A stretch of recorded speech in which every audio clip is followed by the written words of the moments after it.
Hi all, welcome back to Kanasu cooking YouTube channel. ಎಲ್ಲರೂ ಹೇಗಿದ್ದೀರಾ?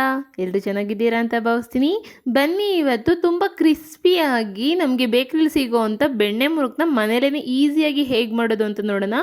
ಒಂದು 15 20 ನಿಮಿಷದಲ್ಲಿ ಈ ಸ್ನ್ಯಾಕ್ಸ್ ರೆಡಿ ಆಗೋಗ್ಬಿಡುತ್ತೆ. ಮನೇಲಿ ತುಂಬ ಈಸಿಯಾಗಿ ಮಾಡ್ಕೊಬೋದು. ನೋಡಿ ಎಷ್ಟು ಚೆನ್ನಾಗಿದೆ, ನೋಡ್ತಾ ಇದ್ದೀರಲ್ವಾ? ಹಾಗಾದರೆ ಹೇಗೆ ಮಾಡೋದು ಅಂತ ನೋಡೋಣ ಬನ್ನಿ. ನಾನಿಲ್ಲಿ ಈ ಕಪ್ಪಲ್ಲಿ 1/4 ಕಪ್ ಆಗೋವಷ್ಟು ಅಕ್ಕಿ ಹಿಟ್ಟನ್ನ ತೊಗೊಂಡಿದ್ನಿ. ನೀವು ಯಾವ ಬ್ರ್ಯಾಂಡ್ ಅಕ್ಕಿ ಹಿಟ್ಟಾದರೂ ಉಪಯೋಗಿಸ್ಕೋಬೋದು, ಅಥವಾ ಮನೆಯಲ್ಲೇ ಅಕ್ಕಿ ಹಿಟ್ಟು ಹಾಕ್ಸಿದ್ರೆ ರೊಟ್ಟಿಗೆ ಅದನ್ನೇ ಉಪಯೋಗಿಸ್ಕೋಬೋದು. ಯಾವುದಾದ್ರೂ 1 ಕಪ್ನ ಮೆಷರ್ಮೆಂಟ್ಗೆ ಅಂತ ತೊಗೊಳ್ಳಿ. ಅದೇ ಕಪ್ಪಲ್ಲಿ 1/4 ಕಪ್ ಆಗೋವಷ್ಟು ಕಡಲೆ ಹಿಟ್ಟನ್ನ ತೊಗೊಂಡಿದ್ನಿ. ಅಂದರೆ ಬೋಂಡಾ ಬಜ್ಜಿಗೆಲ್ಲ ಉಪಯೋಗಿಸ್ತೀವಲ್ಲ ಆ ಕಡಲೆ ಹಿಟ್ಟು. ಆನಂತರ 2 ಟೇಬಲ್ ಸ್ಪೂನ್ ಆಗೋವಷ್ಟು ಹುರ್ಗಡ್ಲೆನ ಪುಡಿ ಮಾಡ್ಕೊಳ್ಳಿಕ್ಕೆ ತೊಗೊಂಡಿದ್ನಿ. ಏನಾದರೂ ಸ್ವಲ್ಪ ಮೆತ್ತಗಿದ್ರೆ ಹುರ್ಗಡ್ಲೆ ಸ್ವಲ್ಪ ಬಿಸಿ ಮಾಡ್ಕೊಳ್ಳಿ, ಚೆನ್ನಾಗಿ ಪುಡಿ ಆಗುತ್ತೆ. ನೋಡಿ ಈ ರೀತಿ ಪುಡಿ ಮಾಡ್ಕೊಂಡಿದ್ನಿ, ಅದನ್ನ ಸೇರಿಸ್ಕೊಳ್ಳೋಣ.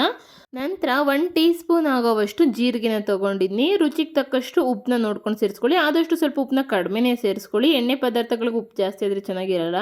ಅರ್ಧ ಟೀ ಸ್ಪೂನ್ ಆಗೋಷ್ಟು ಅಜ್ವೈನ ಸೇರಿಸ್ಕೊಂಡಿದ್ನಿ. ನಂತರ 2 ಟೇಬಲ್ ಸ್ಪೂನ್ ಆಗುವಷ್ಟು ಫ್ರೆಶ್ ಬೆಣ್ಣೆನ ತೊಗೊಂಡಿದ್ನಿ. ಅಂದರೆ ರೂಮ್ ಟೆಂಪ್ರೇಚರ್ ಇರೋವಂಥ ಬೆಣ್ಣೆನೇ ತೊಗೊಂಡಿದ್ನಿ. ಜಾಸ್ತಿ ಏನಾದರೂ ಕೋಲ್ಡ್ ಇತ್ತು ಅಂತಂದರೆ ಸ್ವಲ್ಪ ಬಿಸಿ ಮಾಡಿಕೊಂಡು ಆ ನಂತರ ಸೇರಿಸ್ಕೊಳ್ಳಿ. ಇಷ್ಟೇ ಇದಕ್ಕೆ ಬೇಕಾಗಿರೋವಂಥ ಪದಾರ್ಥಗಳು. ಇದನ್ನು ಚೆನ್ನಾಗಿ ಇವಾಗ ಕೈಯಲ್ಲೇ ಚೆನ್ನಾಗಿ ಮಿಕ್ಸ್ ಮಾಡ್ಕೋಬೇಕಾಗತ್ತೆ. ನೀವು ಗಮನಿಸಿರ್ಬೋದು, ಇದಕ್ಕೆ ಯಾವುದೇ ರೀತಿ ಚಿಲ್ಲಿ ಪೌಡರ್ ಆಗಲಿ ಅಥವಾ ಮೆಣಸಿನ ಪುಡಿನಾಗಲಿ ಯಾವುದನ್ನು ಉಪಯೋಗಿಸಿಲ್ಲ. ಬೆಣ್ಣೆ ಮುರುಕಿಗೆ ಯಾವುದೇ ರೀತಿ ಖಾರದ ಪುಡಿ ಅಥವಾ ಚಿಲ್ಲಿ ಪೌಡರು, ಮೆಣಸಿನ್ಕಾಯಿ ಈ ಥರ ಏನೂ ಉಪಯೋಗಿಸೋ ಹಾಗಿಲ್ಲ. ನಮ್ಗೆ ಹೊರಗಡೆ ಸಿಗೋವಂಥ ಬೆಣ್ಣೆ ಮುರುಕು ಥರನೇ ಬೇಕು ಅಂತಂದರೆ ಇಷ್ಟು ಪದಾರ್ಥಗಳನ್ನ ಹಾಕ್ಕೊಂಡ್ರೆ ಸೇಮ್ ಅದೇ ಟೇಸ್ಟ್ ಬರುತ್ತೆ. ನೋಡಿ ಚೆನ್ನಾಗಿ ಮಿಕ್ಸ್ ಮಾಡಿದ ನಂತರ ಈ ರೀತಿ ಉಂಡೆ ಗಟ್ಟಿದ್ರೆ ಅದು ಉಂಡೆ ಆಗಬೇಕು. ಏನಾದರೂ ಉಂಡೆ ಆಗದಿರೋ ಪುಡಿ ಪುಡಿ ಆಗ್ತಿದೆ ಅಂತಂದರೆ ಇನ್ನೊಂದು ಟೇಬಲ್ ಸ್ಪೂನ್ ಆಗುವಷ್ಟು ಬೆಣ್ಣೆನ ಉಪಯೋಗಿಸ್ಕೊಳ್ಳಿ. ಆನಂತರ ಸ್ವಲ್ಪನೇ ನೀರನ್ನ ಸೇರಿಸ್ಕೊಂಡು ಇದನ್ನ ಚೆನ್ನಾಗಿ ನಾವು ಕಲಿಸ್ಕೋಬೇಕಾಗತ್ತೆ. ಅಂದರೆ ಚಪಾತಿ ಹಿಟ್ಟಿನ ಅದಕ್ಕೆ ಇದನ್ನ ಕಲಿಸ್ಕೋಬೇಕಾಗತ್ತೆ. ತುಂಬ ಗಟ್ಟಿಯಾಗೂ ಕಲಿಸ್ಲಿಕ್ಕೆ ಹೋಗಬೇಡಿ, ತುಂಬ ತೆಳುವಾಗೂ ಕಲಿಸ್ಲಿಕ್ಕೆ ಹೋಗಬೇಡಿ. ತುಂಬ ಗಟ್ಟಿಗಾಗ್ಬಿಟ್ರೆ ನಮಗೆ ಬೆಣ್ಣೆ ಮುರುಕು ಅಂದರೆ ಮುರಿದು ಹೋಗುತ್ತೆ, ಹಾಕುವಾಗ ಚೆನ್ನಾಗಿ ಬರೋದಿಲ್ಲ. ಆ್ಯಂಡ್ ತುಂಬ ತೆಳುವಾಗಿ ಕಲಿಸ್ಕೊಂಡ್ರೆ ನಮಗೆ ಆ ಮುಳ್ಳು ಶೇಪ್ ಬರೋದಿಲ್ಲ. ಅದಕ್ಕೋಸ್ಕರ ನಾವು ಸಾಫ್ಟಾಗಿ ಅಂದರೆ ಚಪಾತಿ ಹಿಟ್ಟಿನ ಅದಕ್ಕೆ ಚೆನ್ನಾಗಿ ಕಲಿಸ್ಕೋಬೇಕಾಗತ್ತೆ. ನಾನು ಮನೆಯಲ್ಲೇ ಮಾಡಿರೋವಂಥ ಬೆಣ್ಣೆನ ಉಪಯೋಗಿಸ್ಕೊಂಡಿದ್ದೀನಿ. ನೀವು ಹೊರಗಡೆಯಿಂದ ತಂದಿದ್ರೆ ಅದನ್ನಾದರೂ ಉಪಯೋಗಿಸ್ಕೋಬೋದು, ಅಥವಾ ಬೆಣ್ಣೆ ಇಲ್ಲ ಅಂತಂದರೆ ತುಪ್ಪನಾದರೂ ಉಪಯೋಗಿಸ್ಕೋಬೋದು, ಏನು ತೊಂದರೆ ಇಲ್ಲ. ಬಟ್ ಬೆಣ್ಣೆ ಮುರುಕು ಅಂತನ್ನೋದೇ ಹೆಸರಲ್ವಾ, ಬೆಣ್ಣೆ ಸೇರಿಸಿದ್ರೆ ತುಂಬ ಟೇಸ್ಟಿಯಾಗಿ ಆಗುತ್ತೆ. ನೋಡಿ ಹಿಟ್ಟೆಲ್ಲ ಕಲಸಿದ್ದಾಗಿದೆ. ಇಷ್ಟು ಸಾಫ್ಟಾಗಿದ್ದರೆ ಹಿಟ್ಟು ಕರೆಕ್ಟಾಗಿದೆ ಅಂತ. ಆ ನಂತರ ನಾನು ಚಕ್ಲಿ ಒಳ್ಳನ್ನ ತೊಗೊಂಡಿದ್ದೀನಿ. ಸ್ಟಾರ್ ಶೇಪಲ್ಲಿರೋವಂಥ ಬಿಲ್ಲೆನ ಸೇರಿಸ್ಕೊಳ್ಳೋಣ. ಇದಕ್ಕೆ ನೀಟಾಗಿ ಎಣ್ಣೆನ ಅಪ್ಲೈ ಮಾಡ್ಕೋಬೇಕಾಗತ್ತೆ. ಸುತ್ತಲೂ ಎಣ್ಣೆ ನೀಟಾಗಿ ಅಪ್ಲೈ ಮಾಡಿಕೊಂಡ್ರೆ ಹಿಟ್ಟು ಅಲ್ಲಿಗೆ ಅಂಟ್ದಿರ ನೀಟಾಗಿ ನಾವು ಬೆಣ್ಣೆ ಮುರುಕನ್ನ ಹಾಕೋದಕ್ಕೆ ಚೆನ್ನಾಗಿ ಬರುತ್ತೆ. ಹಿಟ್ಟನ್ನು ನೆನೆಸೋವಂಥ ಅವಶ್ಯಕತೆ ಏನಿರೋದಿಲ್ಲ. ಈ ಹಿಟ್ಟನ್ನ ನೀವು ಕಲಸಿದ ತಕ್ಷಣವೇ ಉಪಯೋಗಿಸ್ಕೋಬೋದು, ಏನು ತೊಂದರೆ ಇಲ್ಲ. ನಂತರ ಸ್ವಲ್ಪ ಹಿಟ್ಟನ್ನ ತೊಗೊಳ್ಳೋಣ. ಅಂದರೆ ಚಕ್ಲಿ ಒಳಗೆ ಹಾಕಲಿಕ್ಕೆ ಅದನ್ನ ಸಿಲಿಂಡರ್ ಶೇಪಿಗೆ ನೀಟಾಗಿ ನಾದ್ಕೋಬೇಕಾಗತ್ತೆ, ಆ ಸೈಜಿಗೆ ಮಾಡ್ಕೋಬೇಕಾಗತ್ತೆ. ಯಾರಾದರೂ ಹೊಸ್ದಾಗಿ ನನ್ನ ಚಾನಲ್ನ ನೋಡ್ತಾ ಇದ್ದರೆ ಪ್ಲೀಸ್ ಸಬ್ಸ್ಕ್ರೈಬ್ ಮಾಡಿ, ಮತ್ತು ಪಕ್ಕದಲ್ಲಿರುವಂಥ ಬೆಲ್ ಐಕನ್ ಕೂಡ ಪ್ರೆಸ್ ಮಾಡಿ.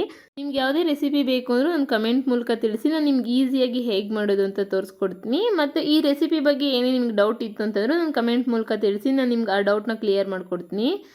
ನೋಡಿ ಸಿಲಿಂಡರ್ ಶೇಪ್ ಮಾಡಿದ ನಂತರ ಈ ಚಕ್ಲಿ ಒಳಗೆ ಆ ಹಿಟ್ಟನ್ನೆಲ್ಲ ಎಷ್ಟಾಗುತ್ತೋ ಅಷ್ಟು ಹಿಟ್ಟನ್ನ ನಾವು ಫಿಲ್ ಮಾಡ್ಕೋಬೇಕಾಗತ್ತೆ. ಆ ನಂತರ ಮುಚ್ಚಳ ನೀಟಾಗಿ ಕ್ಲೋಸ್ ಮಾಡಿಕೊಂಡು ಚಕ್ಲಿ ಒಳ್ಳಲ್ಲಿ ನೀಟಾಗಿ ಕರೆಕ್ಟಾಗಿ ಬರ್ತಿದೆಯಾ ಇಲ್ವಾ ಅಂತ ಚೆಕ್ ಮಾಡ್ಕೋಬೇಕಾಗತ್ತೆ. ನೋಡಿ ನಾನು ನಿಮಗೆ ತೋರಿಸ್ತೀನಿ ಯಾವ ರೀತಿ ನಾವು ಹಾಕ್ಕೊಳ್ಳೋದು ಅಂತ. ನೋಡಿ ಯಾವ ಥರ ಬರ್ತಿದೆ ಅಂತ ಬೆಣ್ಣೆ ಮುರುಕು ನಾವು ಈಸಿಯಾಗಿ ಈ ರೀತಿ ಹಾಕ್ಕೊಂಡ್ಬಿಡ್ಬೋದು. ಅಂದರೆ ನಿಮ್ಗೆ ಯಾವ ಶೇಪಲ್ಲಿ ಬೇಕೋ ಆ ಶೇಪಲ್ಲಿ ಹಾಕ್ಕೊಬೋದು. ನಾನು ಜಸ್ಟ್ ನಿಮಗೆ ತೋರಿಸ್ತಾ ಇದ್ದೀನಿ ಯಾವ ರೀತಿ ಹಿಟ್ಟು ರೆಡಿಯಾಗಿದೆ ಅಂತ. ನಂತರ ಎಣ್ಣೆ ಕಾಯ್ಲಿಕ್ಕೆ ಇಟ್ಟಿದ್ನಿ. ಎಣ್ಣೆ ಕಾದ ನಂತರ ನಾವು ಡೈರೆಕ್ಟಾಗಿ ಎಣ್ಣೆಗೆ ಇದನ್ನ ನಾವು ಬೆಣ್ಣೆ ಮುರುಕನ್ನ ಬಿಟ್ಕೋಬೇಕಾಗತ್ತೆ. ಇದಕ್ಕೇನು ಶೇಪ್ ಅಂತ ಇರೋದಿಲ್ಲ, ನಿಮ್ಗೆ ಯಾವ ಶೇಪಲ್ಲಾದರೂ ಇದನ್ನ ಬಿಟ್ಕೋಬೋದು. ನಿಮ್ಗೆ ಯಾವ ಶೇಪ್ ಇಷ್ಟ ಆ ಶೇಪಲ್ಲಿ ಬಿಟ್ಕೊಳ್ಳಿ. ಆನಂತರ ನಾವು ಬೆಣ್ಣೆ ಮುರುಕನ್ನ ನಾವು ಈಸಿಯಾಗಿ ಕಟ್ ಮಾಡ್ಕೊಂಡು ಆನಂತರ ತಿನ್ಬೋದು. ನಿಮ್ಗೆ ಏನಾದರೂ ಈಸಿಯಾಗಿ ಈ ರೀತಿ ಬೆಣ್ಣೆ ಮುರುಕು ಬಿಡ್ಲಿಕ್ಕೆ ಆಗ್ತಾ ಇಲ್ಲ ಅಂತಂದರೆ ಹಿಟ್ಟು ಗಟ್ಟಿಯಾಗಿರುತ್ತೆ. ನಂತರ ಆ ಹಿಟ್ಟನ್ನೆಲ್ಲ ತೆಗೆದು 1 ಟೇಬಲ್ ಸ್ಪೂನ್ ಅಥವಾ 2 ಟೇಬಲ್ ಸ್ಪೂನ್ ಆಗುವಷ್ಟು ನೀರನ್ನ ಸೇರಿಸ್ಬಿಟ್ಟು ಚೆನ್ನಾಗಿ ಮತ್ತೆ ಮಿಕ್ಸ್ ಮಾಡಿ ಮತ್ತೆ ಈ ಚಕ್ಲಿ ಒಳಗೆ ಹಾಕ್ಕೊಳ್ಳಿ, ಚೆನ್ನಾಗಿರುತ್ತೆ. ಅಥವಾ ಏನಾದರೂ ತೆಳು ಆಗಿದ್ದರೆ ಇನ್ನೊಂದು ಟೇಬಲ್ ಸ್ಪೂನ್ ಆಗುವಷ್ಟು ಅಕ್ಕಿ ಹಿಟ್ಟನ್ನ ಸೇರಿಸ್ಕೊಂಡು ಮತ್ತೆ ಕಲಿಸ್ಕೊಂಡು ಹಾಕ್ಕೋಬೋದು. ನೋಡಿ ನಾನು ಈ ರೀತಿ ಬೆಣ್ಣೆ ಮುರುಕನ್ನ ಬಿಟ್ಕೊಂಡಿದ್ದೀನಿ. ನಿಮ್ಗೆ ಯಾವ ಶೇಪಲ್ಲಿ ಬೇಕೋ ಆ ಶೇಪಲ್ಲಿ ಬಿಟ್ಕೋಬೋದು. ಇದು ಮೀಡಿಯಮ್ ಫ್ಲೇಮಲ್ಲೇ ನೀಟಾಗಿ ಬೇಯಿಸ್ಬೇಕಾಗತ್ತೆ. ಆ್ಯಂಡ್ ಹಾಕಿದ ತಕ್ಷಣ ಕೈ ಆಡಿಸ್ಲಿಕ್ಕೆ ಹೋಗಬೇಡಿ, ಆ ಬಬಲ್ಸ್ ಎಲ್ಲ ಸ್ವಲ್ಪ ಕಡಿಮೆ ಆಗಬೇಕು, ಆ ನಂತರನೇ ನೀವು ಕೈ ಆಡಿಸ್ಲಿಕ್ಕೆ ಹೋಗಬೇಕು. ನೋಡಿ ಬಬಲ್ಸ್ ಎಲ್ಲ ಚೆನ್ನಾಗಿ ಕಡಿಮೆ ಆಗಿದೆ. ಇದನ್ನ ಮತ್ತೆ ತಿರುಗಿಸ್ಕೊಂಡು ನೀಟಾಗಿ ಬೇಯಿಸ್ಕೊಳ್ಳೋಣ. ಒಂದು ಮೀಡಿಯಮ್ ಫ್ಲೇಮಲ್ಲೇ ಇದನ್ನ ಬೇಯಿಸ್ಕೋಬೇಕಾಗತ್ತೆ. ಬೆಣ್ಣೆ ಮುರ್ಕೇನು ಅಷ್ಟೊಂದು ಕಲರ್ ಚೇಂಜ್ ಆಗೋದಿಲ್ಲ. ನಿಮಗೂ ಗೊತ್ತಿದೆ ಹೊರಗಡೆ ಎಲ್ಲ ಬೆಣ್ಣೆ ಮುರ್ಕ್ ಯಾವ ಕಲರ್ ಸಿಗುತ್ತೆ ಅಂತ. ಇದೆಲ್ಲ ಬಬಲ್ಸ್ ಎಲ್ಲ ಕಡಿಮೆ ಆಗಿಬಿಟ್ಟು ಸ್ವಲ್ಪ ಗೋಲ್ಡನ್ ಕಲರ್ ಬಂದಾದ ನಂತರ ನಾವು ಇದನ್ನ ಎತ್ತಿಟ್ಕೊಬೋದು ಚೆನ್ನಾಗಿ ಆಗಿದೆ ಅಂತ. ಇನ್ನೇನು ಹಬ್ಬಗಳ ಸೀಸನ್ ಎಲ್ಲ ಬಂತು, ನಿಮ್ಗೆ ಯಾವುದೇ ತಿಂಡಿಗಳ ರೆಸಿಪಿ ಬೇಕು ಅಂದರೂ ನಾನು ಸುಮಾರಷ್ಟು ತಿಂಡಿಗಳ ರೆಸಿಪಿನ ನನ್ನ ಚಾನಲಲ್ಲಿ ಅಪ್ಲೋಡ್ ಮಾಡಿದ್ದೀನಿ. ನಿಮಗೆ ಬೇಕು ಅಂತಂದರೆ ಒಂದ್ಸಲ ಚೆಕ್ ಮಾಡಿ, ಇಷ್ಟ ಆದರೆ ಸಪೋರ್ಟ್ ಮಾಡಿ.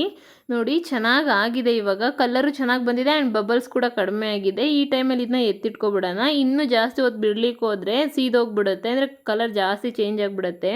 ನೋಡಿ ಒಳ್ಳೆ ಕಲರ್ ಕೂಡ ಬಂದಿದೆ. ಇಷ್ಟು ಕಲರ್ ಬಂದರೆ ಸಾಕು, ಬೆಣ್ಣೆ ಮುರ್ಕ್ ಕರೆಕ್ಟಾಗಿರುತ್ತೆ. ಇದನ್ನು ಒಂದು ಟಿಶ್ಯೂ ಪೇಪರ್ ಮೇಲೆ ಎತ್ತಿಟ್ಕೊಳ್ಳೋಣ. ಉಳಿದಿರೋಂಥ ಎಣ್ಣೆ ಎಲ್ಲ ಚೆನ್ನಾಗಿ ಅಬ್ಸರ್ವ್ ಮಾಡ್ಕೊಳ್ಳುತ್ತೆ. ನೀವು ಹಾಕಿದ ತಕ್ಷಣ ಇದನ್ನ ಉಪಯೋಗಿಸ್ಲಿಕ್ಕೆ ಹೋಗಬೇಡಿ. ಒಂದು 5ರಿಂದ 6 ನಿಮಿಷ ಅದನ್ನ ಹಾಗೆ ಬಿಡಬೇಕು. ಆ ನಂತರನೇ ಇದು ಕ್ರಿಸ್ಪಿ ಆಗೋದು. ನೀವು ಹಾಕಿದ ತಕ್ಷಣ ತಿನ್ಲಿಕ್ಕೆ ಹೋದರೆ ಸ್ವಲ್ಪ ಮೆತ್ತಗಾಗಿದೆ ಅಂತ ಅನಿಸುತ್ತೆ, ಒಳಗಡೆ ಎಲ್ಲ ಚೆನ್ನಾಗಿ ಕ್ರಿಸ್ಪಿ ಆಗಬೇಕು. ಸೊ ಒಂದು 5 ನಿಮಿಷ 6 ನಿಮಿಷ ಇದು ತಣ್ಣಗಾಗೋದಕ್ಕೆ ಬಿಡಿ. ನೋಡಿ ಯಾವ ರೀತಿ ಆಗಿದೆ ಅಂತ ತೋರಿಸ್ತೀನಿ. ತುಂಬ ಅಂದರೆ ತುಂಬ ಕ್ರಿಸ್ಪಿಯಾಗಿತ್ತು, ತುಂಬ ಟೇಸ್ಟಿಯಾಗಿ ಕೂಡ ಆಗಿತ್ತು. ನಿಮ್ಗೆ ಈ ರೆಸಿಪಿ ಇಷ್ಟ ಆಯಿತು ಅಂದ್ಕೊಂಡಿದ್ದೀನಿ. ರೆಸಿಪಿ ಇಷ್ಟ ಆದರೆ ಪ್ಲೀಸ್ ಲೈಕ್ ಮಾಡಿ, ಶೇರ್ ಮಾಡಿ. ಮತ್ತಷ್ಟು ಈಸಿ ರೆಸಿಪಿಗಾಗಿ ಕನಸು ಕುಕಿಂಗ್ ಯೂಟ್ಯೂಬ್ ಚಾನಲ್ಗೆ ಸಬ್ಸ್ಕ್ರೈಬ್ ಮಾಡಿ. Thank you for watching. Thank you all.